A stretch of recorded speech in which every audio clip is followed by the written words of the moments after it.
We are going to make an herby butternut squash soup with some Reuben sandwiches and a Copycat Crumbl cookie. So let's start off by getting our, grab my onion and the whole wrapper fell off. We're going to start by getting our onions sauteed up for the base of our soup. We'll prep up our squash to go in there, and then we'll start working on our cookies. So we're going to give our little onion here, kind of just take off this whole outer bit of it. And our flavors today, so we're doing butternut squash, and I feel like I do butternut squash in so many different flavors because it's such a versatile squash. Sometimes I do it with like a curried butternut squash soup or with ginger. Today we're going to use oregano, rosemary, thyme, garlic, black pepper, celery. So just some really great savory herbs in there. And I think it'll just be absolutely lovely. We're going to add in a little bit of olive oil to the bottom of our pan here. We'll get our onion in and let it start to saute up.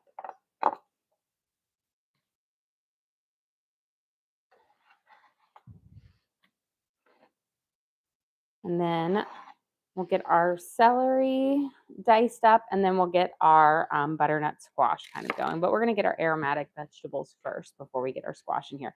So I'm going to keep the leaves on and everything, but we will kind of slice down just a little bit, although everything is just going to be pureed anyway, so it doesn't quite matter if you have bigger chunks in this or not.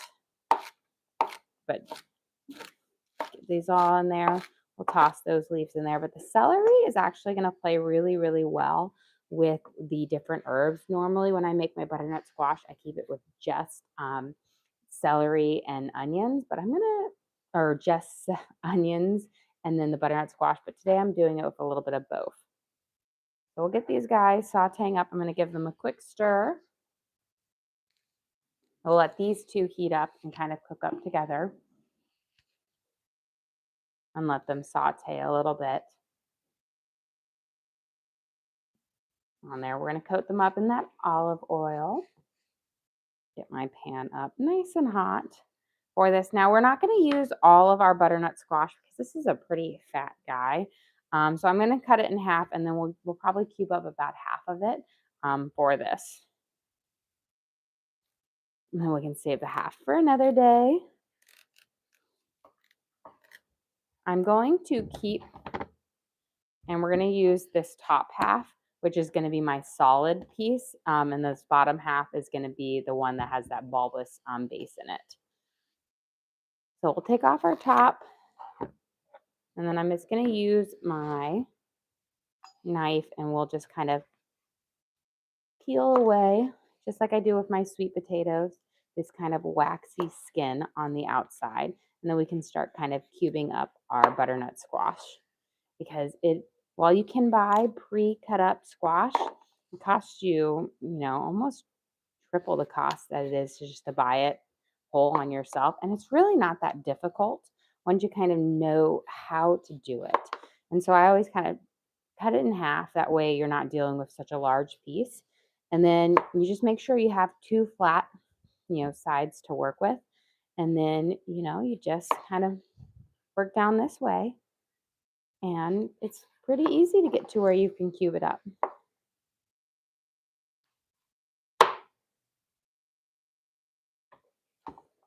And now we should have just about maybe all of our skin off here. And then before, we're just going to kind of cut it down the middle, through in half. That way we can kind of cut it into simple little discs that we can cube up.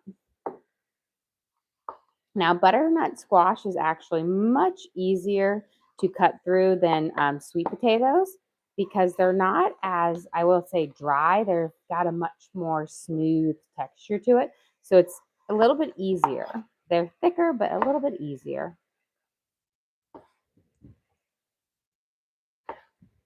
There we go. And because you could always roast this off in the oven, but we're going to do it in our Dutch oven here. And that way it can all kind of stew up in our broth. We're going to cube it up nice in a good smaller size so we'll get tender pretty quickly. Butternut squash, because it does have that softer texture, does kind of get tender pretty quickly, which means it won't need a lot of stewing time to get there. Let's give our veggies real quick a nice stir since they've got a nice sizzle going on them. So we just have our 2 aromatics in here, our onions and our celery. And then we're going to we'll add in some garlic and our fresh herbs before we add in our squash. So we'll get these guys cubed off.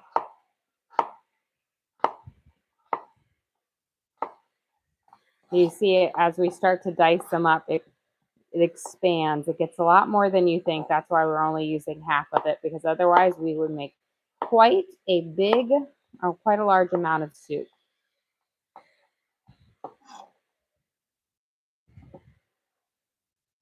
Yeah. I'll get these guys diced up and ready. I feel like this is just such a great winter soup to have around. Especially, it's very, very cold here. It got down to like 17 degrees, which I know for certain parts of the country that's not much, but here in Tennessee, at least, you know, right outside of Nashville, that's pretty cold. Although this weekend, we're supposedly supposed to have this epic snowstorm, so I'm keeping my fingers crossed because I really, really, really, really want it to happen because I love it when it snows, like there's a storm here and it shuts everything down, because I swear like Nashville and the surrounding area has like 1 snowplow and everything shuts down and it's nice. And it's what people don't really understand about it is we don't really have salt trucks or snowplows, and it's very, very hilly.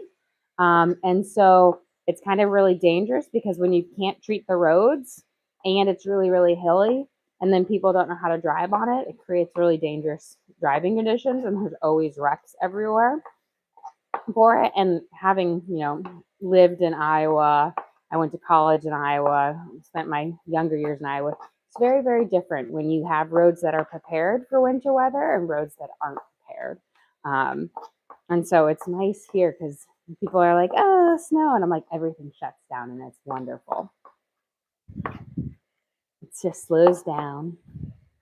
Get our garlic here. We'll add that in just a second. And we'll get all of this up. And then once these are kind of stewing, we'll work on our cookies because our cookies then can bake up. They don't take long to bake up in the oven on there. Smells wonderful. I'm going to make a little well in the middle here. I'm going to drop our garlic in to let that simmer for just a second. And again, I'm doing kind of a coarser chop because we will be pureeing everything into a nice, smooth, kind of bisque-like texture at the end. These last little bits. I'm going to add just a little splash of olive oil over my garlic so it can season up here. And then we're going to add in some fresh herbs. I've got some thyme, rosemary, and then we'll add in some dried on top of that.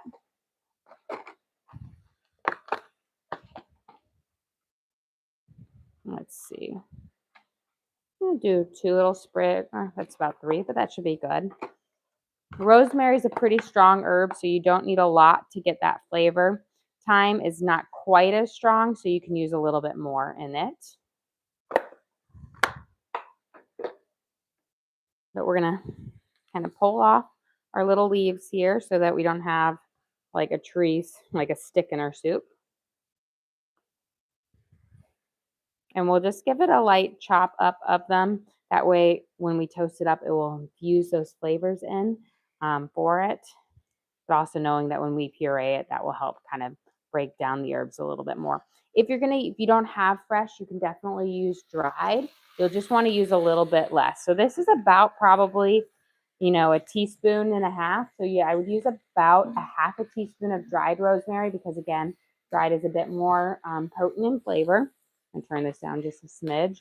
And with the thyme, I'm going to have probably, since it is a smaller one, we'll have probably closer to 2 teaspoons here, and I would use around a teaspoon of dried thyme.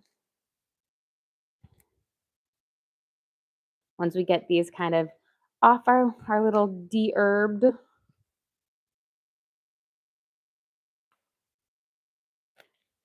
fortunately, there's really no great way to get the leaves off other than having to kind of pull them off yourself. We're going to mince them up, pop them in there, and then I'll throw in about a teaspoon or so of dried oregano. But the lots of little cuts in the fresh herbs will allow those flavors to kind of infuse in a little bit more, and then heating them up will allow that flavor or the aromatics to blossom a little bit. Okay.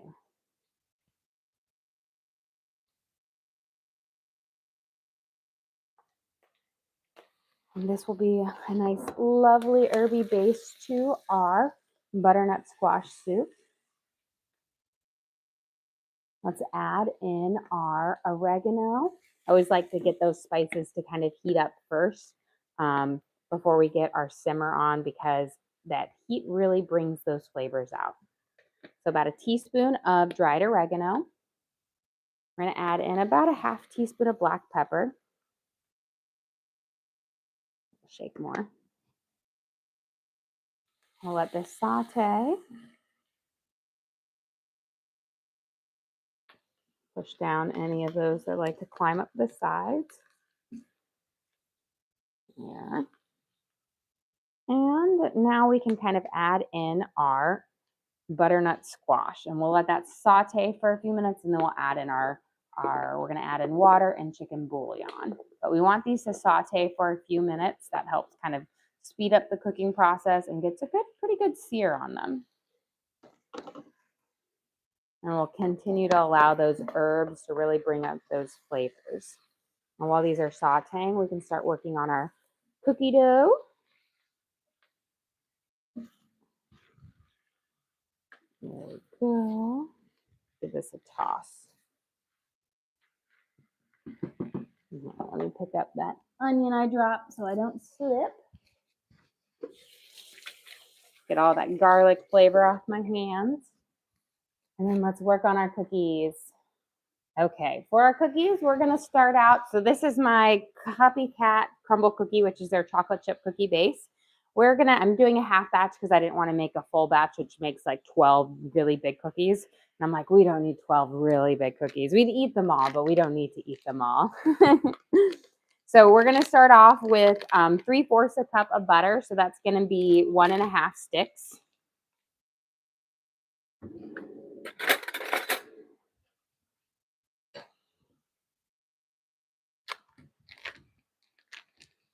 And make sure your butter's room temperature. That way it will cream up nicely.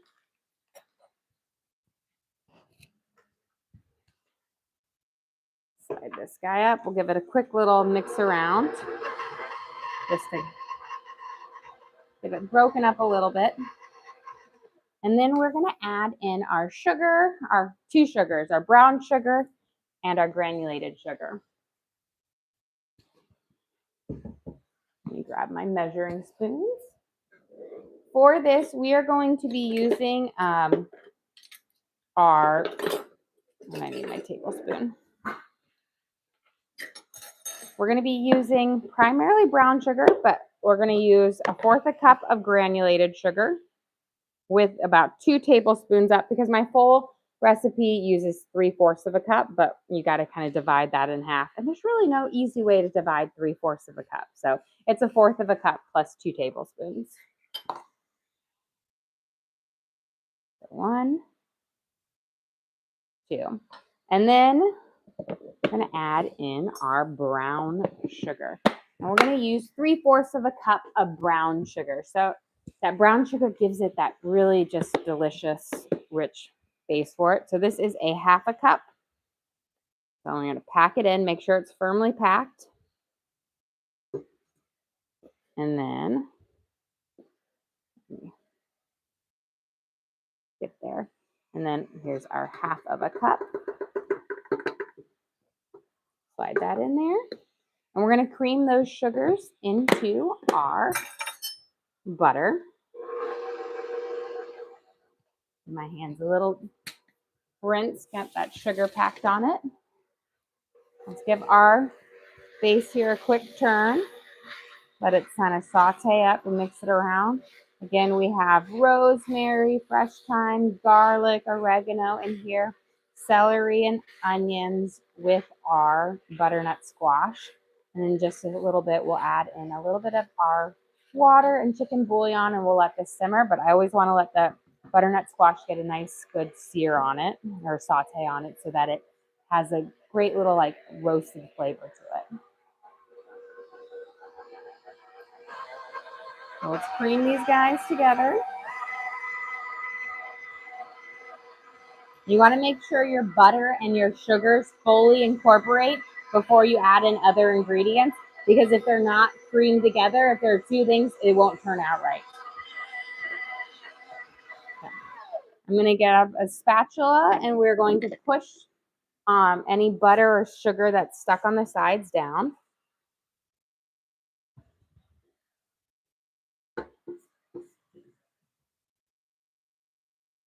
There we go. And then we'll let it cream up one more time. There we go.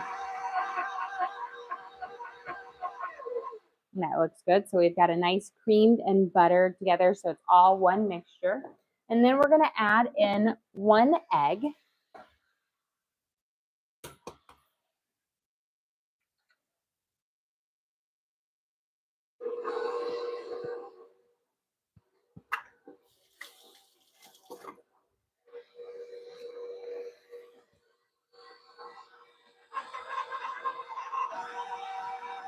And you want to mix that until that egg is completely mixed into the butter and the sugar. There.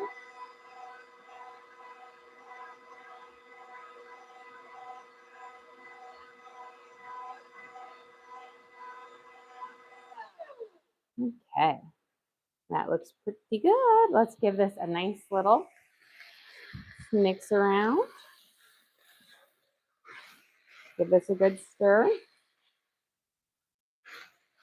Kind of coat this up. And it smells wonderful. Okay. Now we're going to add in, we'll do our baking powder, our baking soda, and then our salt, and then we'll add in our vanilla. That way we do our dry before we wet so we don't get our things sticky. We're going to add in a teaspoon of baking soda.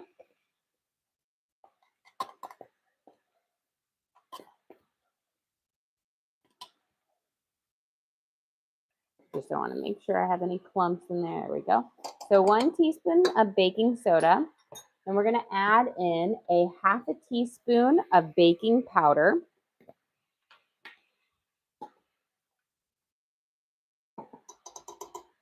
A half a teaspoon of salt.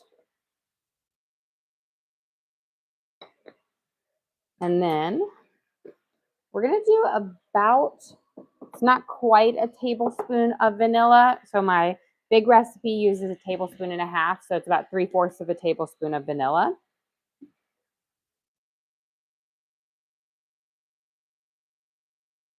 Should be good. We're going to cream those together.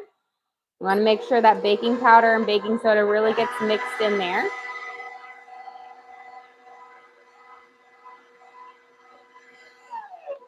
I'm going to take my spatula and then again push down anything from the side, because you don't want any pieces of your sugar or your butter that's kind of stuck and doesn't get any of the ingredients mixed into it. And then we'll be about ready to add on our flour. And then lastly, our special chocolate chips, because what makes the Crumbl cookies so delicious is they actually use really bougie chocolate chips. They use the Guittard specialty chocolate chips.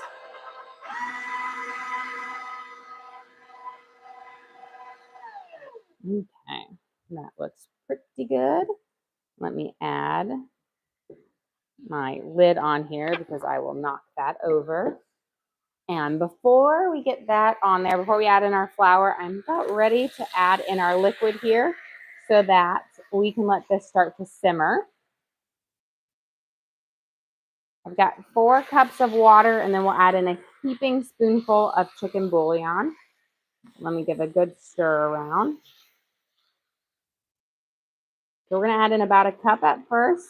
And then what you want to do is you want to make sure you scrape the bottom of your pan to lift up any of those spices that might have stuck to the bottom and really pick this up. This allows that liquid to heat up and, lift those up so you're kind of deglazing the bottom of your pan. You have a question. Have you made chocolate chip cookie bars with sourdough discard yet? I have not made cookie bars with sourdough discard. I've typically my chocolate chip cookies that I have is my recipe that I've had forever, and I don't use sourdough discard in it because it is just a family recipe that we've had forever. And there's certain recipes that I'm not allowed, according to some of my kids, to tweak or put sourdough in it because they're a family favorites. So I haven't done a cookie dough bar with them because my chocolate chip cookie dough is just my kids and everyone love the OG, like are my original recipe. So it's not one that I've changed up any for it. Got the rest of this in here.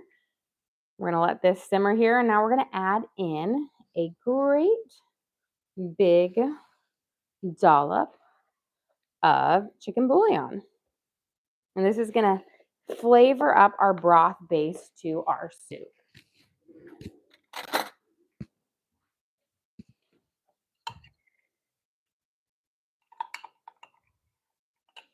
And let me get a nice kind of heaping spoonful here. I'm actually going to end up using the rest of this because there's not a lot in here. And we're going to mix that in, and that's what's going to season up our soup. I might actually grab a little bit more out of my pantry because I thought I had more in that thing. But I'm going to grab a little bit more because I want a little bit more in there.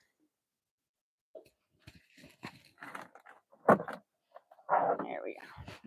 Always have backups. Do you have a question? Do you ever use powdered chicken bouillon? I used to a long time ago, but then I tried this out and I fell in love with it, and it's been my favorite. I feel like it tastes so much better. It mixes in a lot like smoother. And so I have not. I used to buy. I feel like it was like the Weilers or the North. It was like in that blue bottle. That's the one I used to use because that's the one we had growing up, or the little cubes. And then it was like my brother-in-law it was a long time ago, introduced me to this, and I have used it ever since because I just think it tastes better. And I love it. There we go. We'll kind of mix that in there, and that should be good. Okay. So now we're going to let that simmer here. Let's finish up these cookies. We're going to add in about 2 1/8 cup, so just a little bit less because my big recipe that makes the 12 big cookies, I use 4 1/4 cups, but this one is going to use 2 1/8 cups of all-purpose flour. So there's 2 and just a smidge more. Get this spoon out, and then we'll cream our flour in, and then we'll add in our chocolate chips for this. And then we'll shape up our cookie, which we actually do a special method when we're shaping it up to make sure that they come out right, because when you're working with big cookies, you want to do a certain method so that they don't just like get super dense or fall apart. So we'll essentially mold them, and then we're going to rip them apart and then put them upside down on there, and that way they kind of bake up nice and lovely. So let's mix these guys in. There we go.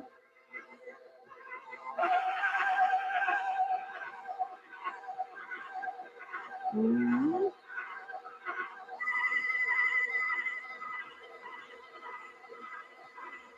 Having it come together.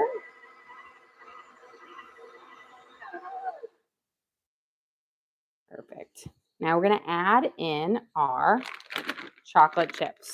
So here we're going to use, this is our, like, these are our special chocolate chips. This is, so what makes their special one is they use this bougie brand called Guitar, which is like a specialty out of San Francisco. But they typically use the milk chocolate ones, but I just have the super chocolate chip ones, which are like the semi-sweet.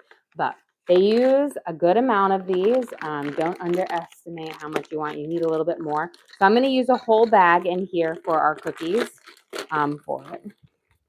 But you want, for this, you wanted 2 cups of them. So we'll mix it in.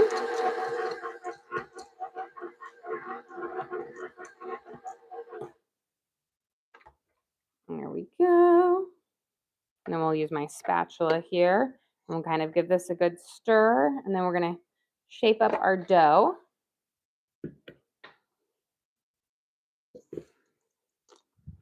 And then we're going to form it.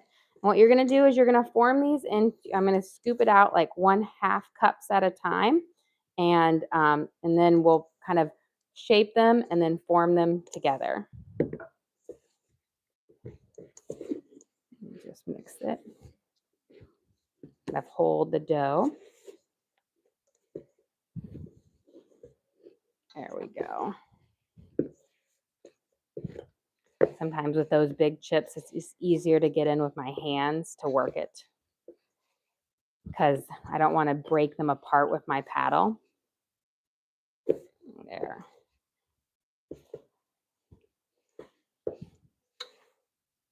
Okay. Yo has a question for you. What's for dinner tonight? So I actually have somewhat of an idea. I have leftover white rice, and I think I'm going to make Spam fried rice. Yes, we're doing it. Kind of make up to my husband for the salmon for it, but I haven't decided. I think I'm going to do Spam fried rice with a chicken of some sort. I haven't decided which type of chicken I want to do, but I might do a honey chicken or a sesame chicken. So, but I think I did buy some more sesame seeds. So I haven't done sesame chicken in a while. I feel like I just did an orange chicken, so I don't want to do that. And I did buy steaks this week, but I don't want to use my steaks up for that. So I think we'll do it. Let me grab a 1/2 cup measuring cup. And you know what, Mr. Brown Sugar, this is actually the 1/2 cup I want to use because it's a good one. So it's funny how I have certain measuring cups for certain things and I just like them. Brown sugar, since you always have to pack it, I like my rounded measuring cup for that. And so we're going to use this one for my shaping up my cookies. So let me just take out a little bit of it. I'm going to bring my baking sheet over here.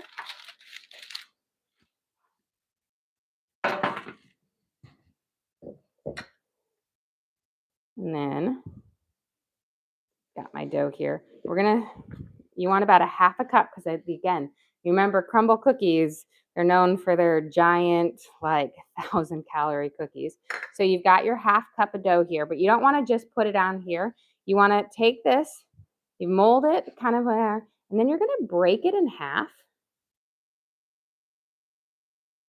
like this, flip it apart, and then just gently push it together. And that's going to allow it to bake up really nice and kind of evenly instead of being like super packed together. You want to set these about 3 inches apart. So I'm going to bake about 6 cookies per tray. Pack these guys in there. So I have, again, roughly the right amount. Pop some more chocolate chips in there. And then break it apart. Fold it here. You don't want to pack them down too much because, again, you want them to kind of be loose and spread out so that they're not super dense in the baking process. That's what I said. It's a different, making big cookies is a different beast altogether. It's not the same as your little cookies or your regular ones where you can just roll up and go there. They bake differently than your regular cookies. You bake them longer, slightly different. So we got our mold here. Break it apart. Let me add a couple more chocolate chips because these big chocolate chips don't like to hold in as well. And the super chips, which are these big ones, work better than the little regular chocolate chips. So here, I'm going to place them there because they do spread out. How did everyone like the salmon last night? Oh, everyone loved it, minus my husband, but we all know he's the difficult one. He never loved salmon on there, except for that salmon in Alaska. He loved that one. But it's hard not to love salmon that was caught the day before.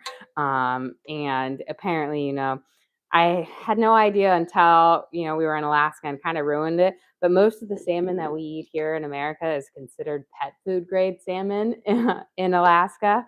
And I'm just like, wow, that's pretty low quality then for them. But it was pretty good salmon there. Here we go.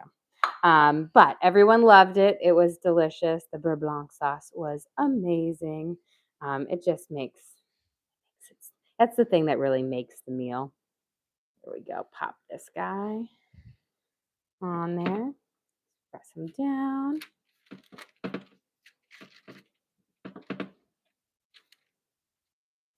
Get a few more, but this should make roughly 6 with a little bit left over. Actually, I think I'll have just enough left over for when my kids come over for them, when they get home from school, for them to have a few bites of cookie dough, because if I don't save them a little bit of cookie dough, there's mutiny.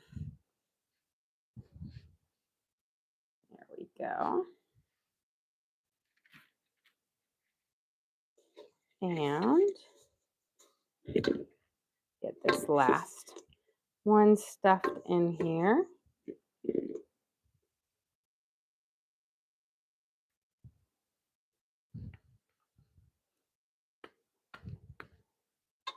There we go. And then pop that chocolate chip. Just break it apart. And you don't want to press them too firmly together. Again, you want them to be a little bit looser, because if they're packed too firmly, they won't spread out as nicely as you want them to. Can you go over the reason why you split them? It helps loosen them up inside so they're not tight as firm. It creates a better kind of crumb on them, I should say. And it just makes that even baking a little bit more even, so that hot air kind of goes into it. Because when you bake a larger cookie, a lot of times it can be more doughy or whatnot. Now, these are cookies, when you bake them, they have to sit on your tray for a long time afterwards to firm up. Can you go over what's in the cookie dough? Yes. So it's not much different than your standard cookie dough, your chocolate chip cookie dough. But these include, so we started off with 3/4 cup of butter, room temperature salted. Then we added in 1/4 and 2 tablespoons of granulated sugar. My oven's at 375, and we are going to bake these for 13 minutes. Let me set my timer here. And then you added 3/4 cup of brown sugar. Cream those together. 1 egg, 1 teaspoon of baking soda, a 1/2 teaspoon of baking powder, a 1/2 teaspoon of salt. I don't want to use that spatula. Cream this.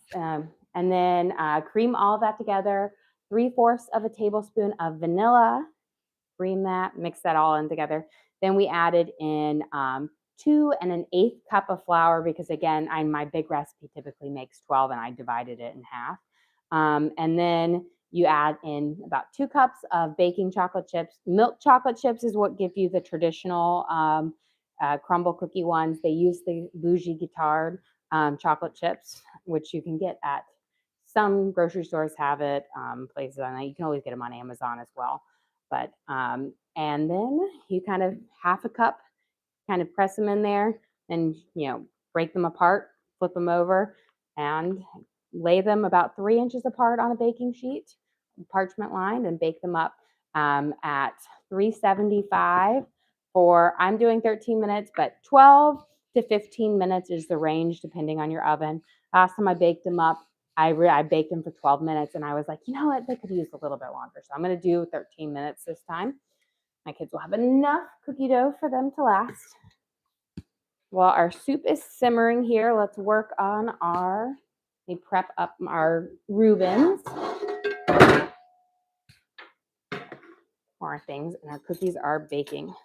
But these, they have all of like that flavor and that texture of the Crumbl cookie, which is, you know how the Crumbl cookie isn't quite the same texture of a chocolate chip cookie. It's almost like a blondie / cookie. It's got that jumbo cookie taste to it. So that's where that baking powder and that little bit less butter in here kind of comes into it because it's slightly different texture for it. Okay. So we're going to make our Reuben. I've got some leftover sourdough bread from the other day. So we have 2 types of sourdough. I'll have to decide. We have traditional sourdough, and I have some Italian herbs and cheese, which I think my husband might want his on. And then we'll do Gouda, and then my secret sauce for the best Reubens. I know it's crazy. It's sounding Chick-fil-A sauce. It works so well with the sauerkraut, and the corned beef makes the best Reubens. So let me grab my 2 sourdoughs. Let's see. You know what? I think there's not enough of that. We're going to just have to stick with this sourdough for our sandwiches. Let me even this out because whoever cut this last night did not make the most even slice. There we go. It was me. I wasn't going to take ownership of it. Okay, we're going to have this on our traditional sourdough. Cut our sourdough nice. And try not to cut your sourdough too thick when you're going to make grilled cheeses. Otherwise, it will really take forever to get that cheese to melt for it. And then I should be able to there we go. Perfect. Just a smidge left over, enough to make a good batch of croutons. Okay, I'm going to flip that over. That way we have 2 outer crusts that are nice. Put a little bit of butter.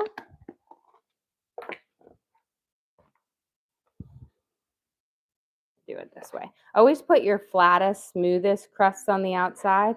That way they kind of actually grill up and toast up evenly. So just spread it with a little bit of butter. And then we can lay those on here. This is my favorite, is like the next day, toast, or you've got, grilled cheeses or sandwiches. Just the best. That's what makes sourdough so amazing. So much potential. Doesn't have to just be bread. It can be so many more things. Okay. Now, we're going to start with this Reuben type sandwiches. You want to use a more mild of a cheese. Let's do our Mr. Moose cutter today. I Havarti, Provolone, Munster. I'm going to use Gouda because I got my big block of Gouda that lasts forever. And you want to put a nice kind of thin layer on. There we go.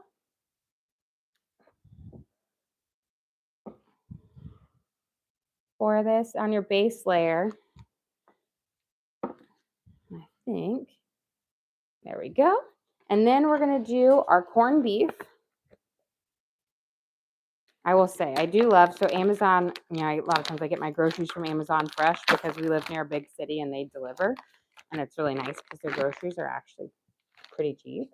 And they actually sell like the perfect amount of like sandwich meats that you don't have to, you know, a lot of times you go to the deli and you're like, oh, you feel silly ordering a small amount. And so I got these and they're like perfect for us on there. We actually did a little short yesterday on our little grocery haul from Amazon Fresh on there. But I do love it because it is like one package of this is just perfect for our sandwiches. And then on my husband's, extra meaty for him. Have to make up for the salmon somehow. And then we're going to put a little bit of sauerkraut. If you don't have sauerkraut, you can still get that acidic flavor from the from pickles. So just add on some thinly sliced pickles, works well as well. But the acidity of this kind of cuts through the sweet and saltiness of corned beef. And I don't put a whole lot because, you know, I don't find that you need like tons of it, but a little goes a long way. There we go. And sourdough bread holds up really well with this because it's not a super, like, it won't get soggy well. Secret ingredient. This also cuts through the acidity, but it gives you that much needed moisture on a bread when you're having a sandwich. You don't need a whole lot, but it really works well. And the Chick-fil-A sauce, I know it seems a little crazy, but trust me, it is magic. It just works wonders with the corned beef. And then we finish it off with, again, another few slices of our Gouda.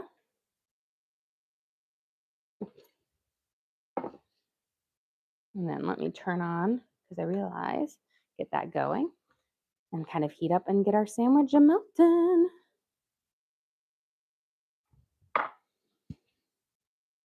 That and that. And there are our Reubens there. So there are kind of corned beef sandwiches with the sauerkraut and our little secret Chick-fil-A sauce that really brings everything together and just makes it absolutely wonderful. They'll toast up. That's, you know, as the griddle pan heats up, it will melt that cheese and just make it wonderful. Can you go over what's in the soup so far? Yes. So right now in the soup, we started off, we sauteed onions and celery. Then we added in fresh garlic, fresh thyme, fresh rosemary, then some dried oregano, black pepper.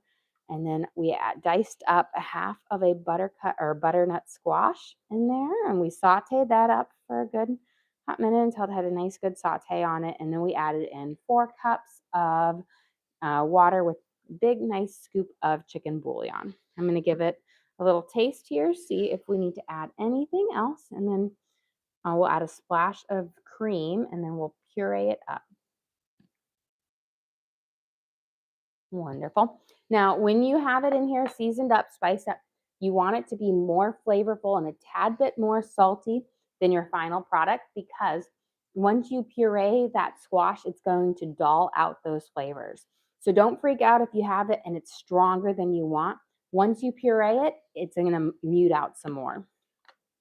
We're going to add in, because I want it to have a slight creamy texture, we're going to add in, you don't need a lot of cream to get there, about, I want to say like 2 tablespoons to 1/4 of a cup. A little will go a long way to give you a richness to it, but you don't need to put in a whole half cup or more. 2 tablespoons will be more than enough. You have a question? Do you write down your recipes for your family? So we actually post all of our lives on there. And that kind of is like a digital, like kind of cookbook for our family. I'm in the process of making a cookbook, but that's kind of our digital cookbook on there. So everybody has access to it on there. And that's kind of like what I hope is that when the kid is older, they want to cook one of my meals and they can say, oh, how did mom make this? And then they could go and cook my meatballs or whatnot for it. Get a sip of water. But I know that's kind of like the whole reason of starting this was, you know, being able to share my, like, cook and teach people and share my recipes And then, for my kids one day, if they want to know how to make their favorite meal or, back on it, they'd have all of these things. And where did you learn to cook? So I actually kind of am self-taught. I started cooking when I was 13 years old for my family, and I've just been cooking ever since. It started as one like dinner a week, and then I slowly picked up 2 dinners a week for my family growing up, and then 3, and then 4, to where I was cooking like 5 nights a week for my family. And I just absolutely loved it. My mom was like really, really great about like fostering my love for cooking. So we'd go to Williams and Sonoma. She'd bought me like the fine cooking magazines, gourmet magazines. I think it really benefited her because if I loved cooking, that means she ate really, really well. But I kind of just, over the years, I just taught myself. And anytime I wanted to learn how to cook something, I just read up about it, watch, videos, and just kind of self-taught myself each step because you don't need to go to a bougie school or learn something like, I think it's one of those skills that, if you want to make something, you can do it. You just have to believe in yourself and understand that the first time you do something, it's not going to turn out perfect, but don't give up. You'll get better. Practice makes it go better, and it'll be a tasty journey. And in fact, you still make your parents' meals. I do. I cook all of my parents' meals, And I said they live like 3 miles away, but I make all of their food for them, so they're pretty lucky. It worked out in the long run for them. But I was kind of crazy. I had when I went off to college, I had like what they say, like, an illegal kitchen in my dorm room. I had a hot plate, a little like toaster oven thing where I could cook chicken in it. A little like almost like an air fryer back then in the day. I had all of that stuff in there. And I remember my RA would always find be like, geez, your room sure does smell good. And I'm like, oh, it's just takeout. It's just takeout. Cooked all sorts of meals in there. Okay, let me put this last bit in here. Then we're going to go grab our cookies out of the oven. Now with our cookies, you're going to think they might be a little underdone or whatnot. They are not. You need to make sure you take them out, but these cookies are not ones that you want to take off your tray for a while. They need to sit on there for a good 15 minutes because that residual heat is going to continue cooking the cookies, and they are going to be wonderful. They already look fabulous. But they need to sit and cook. Look at these gorgeous, beautiful cookies. But that residual heat from this tray is going to help cook all the way through the middle of the cookie and make sure you don't have a doughy cookie. So that's the one thing. Don't take them off the tray. Let them sit for 15 minutes to then firm up and cook some more because it's then that residual heat that will continue to cook through the middle so that you have that nice, soft, chewy cookie in the middle. And if you try to pull them off right now, the butter's not set, the egg's not set, they would fall apart. So very important. But these are our wonderful Copycat Crumbl cookies, which are made with the bougie chocolate chips. Last time I made them with just the Ghirardelli, which are still bougie chocolate chips. But my oldest daughter, she was like, they're not the right chocolate chips. And I was like, I mean, I know I didn't have the expensive bougie ones with me. But I made sure this time because she, every now and then, my daughter likes to send me the Crumbl cookie menu anytime they have this cookie because this is her favorite cookie on there. And she sent it to me today, and I'm just going to be like, well, we don't need to get Crumbl. We get Crumbl at home. But I always like to do that, and I always love to make this. I have a question. What's the best way to keep your cookies soft so they don't go hard? So these actually, don't overbake them. Overbaking is going to give you a hard cookie. And these actually, last time we didn't eat them all. It took us 3 days to eat them all, and they were still soft all the way through. Keep them in an airtight container.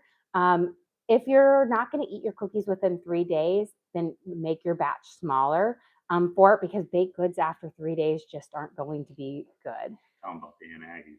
Oh, Last night after salmon, my kids were like, "Oh, can we have some cookies? I really want cookies." And I was like, "Fine." I'm like, "I got some Aunt Aggie's out in there." I told one of the kids to grab one of my Aunt Aggie's logs out in the freezer. So I baked up, and then my husband took my oldest daughter out driving, practice driving, because she's about to get her license. And I said, "When you come back, the cookies will be hot, and you can, that really motivated her." So I came back. I had the whole tray. I'm like over there. I turn around, I look back, and there was like 4 cookies left on the tray. And I was like, oh my gosh, how did you guys eat the whole tray? Now, it wasn't a full log, but it was one of the, regular size baking, but all the cookies were gone, all of them. And I was just like, geez, guys. I know where a lot of them went. It was the person who didn't eat the salmon last night. He enjoyed a good helping handful of them. And do you have the cookie recipe posted anywhere? So this recipe I do have up and available for our members, but our video, we do make our lives available for everyone. But I know I have this recipe card available for our members. I'm gonna blend this here. So we've got our soup in here. We're gonna blend it. I'm gonna use my hot soup setting on my Vitamix, and we'll blend it up. Now, because we have the celery in here, it's instead of being a really orange butternut squash soup, it's going to be like a yellowish, greenish soup.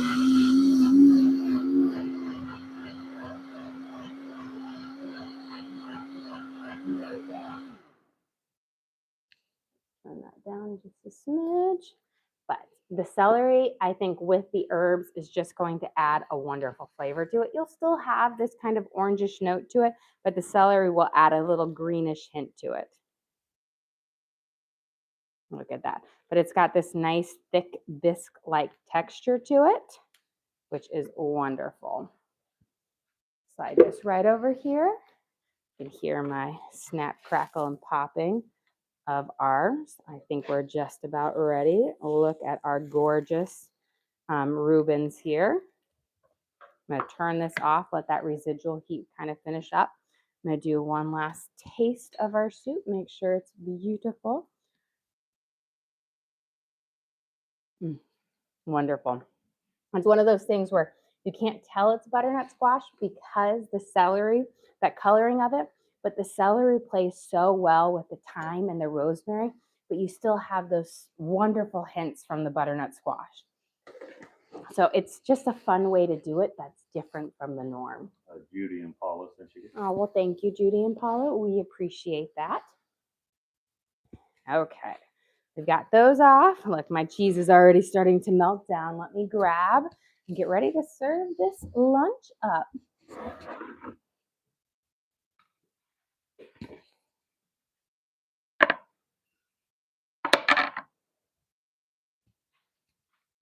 I'll grab a plate and a bowl.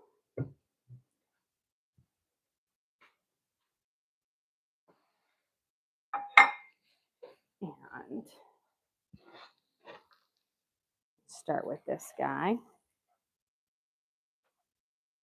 So for lunch today, we have our homemade Reubens on our homemade sourdough bread with Gouda, corned beef, sauerkraut, and a touch of Chick-fil-A sauce to give it that just really delicious sandwich. The Chick-fil-A sauce is that secret little ingredient that cuts through it. And then we have our creamy butternut squash soup with celery, which gives it this lovely green color, which you don't expect with a butternut squash soup. But we season this up with thyme, rosemary, and oregano, garlic. So we have actually a really herby base, which is just wonderful. It's kind of a nice herby twist on our butternut squash soup. And then, of course, we have a delicious, look at this, Copycat Crumbl cookie for dessert, made with the special guitar chocolate chips, but it will have this just wonderful, just tastes just like a Crumbl cookie without the cost. Well, guys, thank you so much for joining us here. Don't forget to like and subscribe. I try to do live cooking shows every single day, kind of show you what we're making for our family and hopefully teach you guys something along the way. Again, we do upload all of our videos to the link on our page. So if you ever want to recreate any of these recipes at home, you can just go to our page and search for what we made. So our herby butternut squash soup and our copycat crumble cookies and our Reuben, and you can always watch and cook along with me again.